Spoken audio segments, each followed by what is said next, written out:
Hallo julle, soos ek vir julle gesê het, die video wat ek gisteraand gemaak het, waar ek die stroppie geby het ek vir julle gesê, ons vang 'n nuwe plek, julle moet raai waar gaan ons vis. So, ja, ons het 'n nuwe video kom maak weer by die golfbaan. Ek het my maand laas hier kom vis. So, ek het gedink is weer 'n bietjie tyd om 'n paar visse hier te kom vang en 'n lekker video vir julle te kom maak.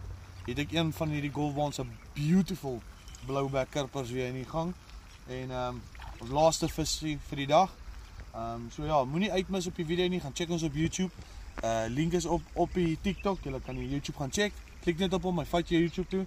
Gaan subscribe, gooi die notification bell en gooi die like button toe. So kom ons kry hierdie mooi karper en dan wys ons julle gou.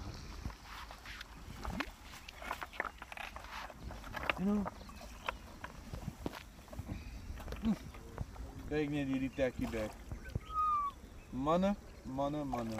Golfbaan beauty. So kom nou net kan lip grip so best. Check net hierdie beauty. What a golfbaan tacky dik lip. Wat 'n mooi vis. Maak hy vinnig oop. Daar is hy. Maak hy vinnig oop. Wees kwad.